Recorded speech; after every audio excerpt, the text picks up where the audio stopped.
Hello students, I am your S.Sc teacher Mrs. Manju Sharma, and today we are going to start our new chapter, Indian History Post Independence, chapter number 12 of class 8th.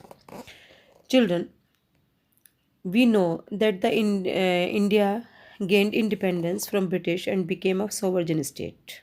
A new country was born on the map of the world. It was a challenge for the people of the country to transform it from the state you have all seen in the preceding chapters of this class. And in the last chapter, we had studied how a prolonged struggle against the British occupation of the Indian territories finally bore fruit and India attained independence. It was an end of the colonial era and the beginning of a new era, the birth of a young nation.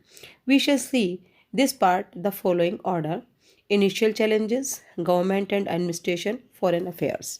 First of all, we will know about initial challenges.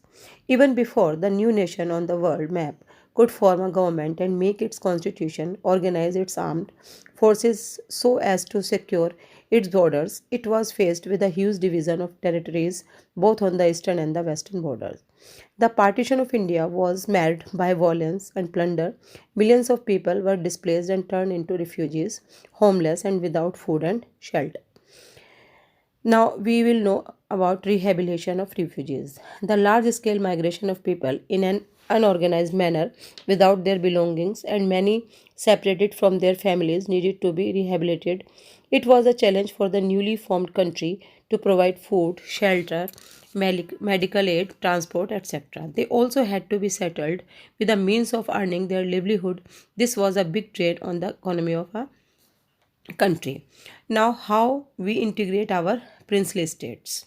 So, we will know about integration of the princely state. India, under the British rule, consisted of 17 provinces and 562 princely states. The provinces were divided between India and Pakistan. In particular, the provinces of Punjab and Bengal were partitioned. There were three states that proved more difficult to integrate than others. First is Junagadh. This was a Hindu majority state with a Muslim Nawab. A plebiscite in December 1947 resulted in a nearly 99% vote to merge with India, and therefore the state joined the Indian nation. Second is Hyderabad. This was a Hindu majority state with a Muslim Nizam. Sardar Patel ordered the Indian army to take over the government of the Nizam after the negotiation failed. This princely state finally acceded to India in 1949. Third is Jammu and Kashmir. This was a Muslim majority state with a Hindu ruler in the north of the subcontinent, which became a source of controversy. Pakistan sent in raiders supported by its army to capture the province of Kashmir. The ruler Maharaja Hari Singh, seeing the threat to his kingdom, sought Indian support to prevent the capture. And on 27 October 1947, Indian army was airlifted into Kashmir to fight against the Pakistan army. By then, the Pakistani raiders had reached the outskirts of Srinagar, the capital of Jammu and Kashmir. This was the beginning of the First Indo-Pakistan War. In 1948, the United Nations ordered a ceasefire to end the war. This caused the birth of famous ceasefire line between the two countries, and some portions of Kashmir remained under Pakistan control, which are so even today. Now we will know about the government and administration. In the initial years of independence, the nation was required to formulate its constitution, reorganize the states, plan out a strategy for the development of the economy, and formulate a policy for foreign affairs. This sounds easy, but it was a Herculean task for a nation of India's size and population. The Constituent Assembly, headed by Dr. Bhimrao Ambedkar, which had been set up before independence, finally completed the task of formulating the constitution.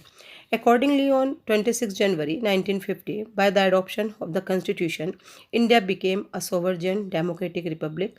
Dr. Rajendra Prasad became the first president of India. A temporary government was formed, headed by Pandit Jawaharlal Nehru with a team of his colleagues from the Congress party. Next, we will know about Planning Commission.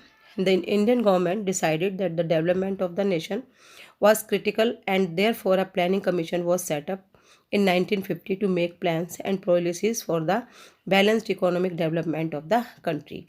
So far, we have made 12 5 years plan.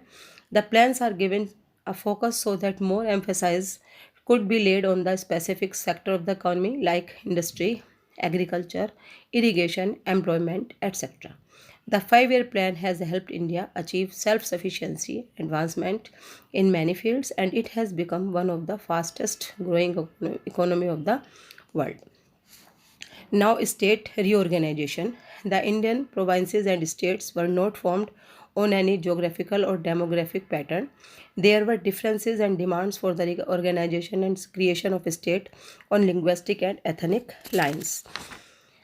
Now we will know about our foreign affairs. Post independence India was required to formulate its own foreign policy. After the Second World War, many countries of the world had grouped together, and there were two power blocs, the American led groups of countries and the Russian groups. India adopted a new policy of non alignment with any group and remained neutral. He also coined the principles of Panchsheel, and the 5 principles of Panchsheel were mutual respect for each other's territorial integrity and sovereignty. Second, mutual non aggression, mutual non interference in domestic affairs, equality and mutual benefit, peaceful coexistence. Now we will know about the relation India with its neighbors. First is Pakistan. India has had strained relation with Pakistan ever since independence. This is so because Pakistan was born out of the two nation theory. It waged war against India, supported and instigated insurgency and terrorism on India territory. Next is China. China has a discord with India on the border issue. It has a difference of opinion on the alignment as given out by McMahon Line and has laid down on several areas of Indian territory. Third is Myanmar, now Burma. Myanmar has been a friendly country, therefore, was some discord due to the military rule of the country, human rights violations there, and some of their policies which were beneficial to the Chinese had enhanced the threat to India. Next is Bangladesh. Bangladesh attained freedom with the assistance of Indian armed forces. It initially had excellent relations with India, but the successive change of government has had an effect on its diplomatic ties with India. By and large, it has had cordial relation with India. Nepal. Nepal is a landlocked country and shares its northern border with Tibet of China, while the other three sides are shielded by India. Bhutan. Bhutan is also a small hill kingdom which is landlocked like Nepal. India has provided it aid for its development needs. Sri Lanka. Sri Lanka has had close relation with India since ancient time. It has lot of local linguistic and ethnical affinity with the state of Tamil Nadu. Now conclusion is that India is a superpower in the making. It is a young nation as compared to the other powers of the world. In over 17 years of independence, it has attained a global recognition as a competitive force both economically and otherwise. It has to sustain its economic growth and develop its human resources so that it develops from strength to strength. There are some imbalances in its growth pattern and some areas get left behind with brews discontentment amongst some section of its population. Once these are addressed, there would be nothing stopping the country from being a superpower in the true sense, and in hope that we will be a superpower of the world. Now, I am completed this chapter. Goodbye, students.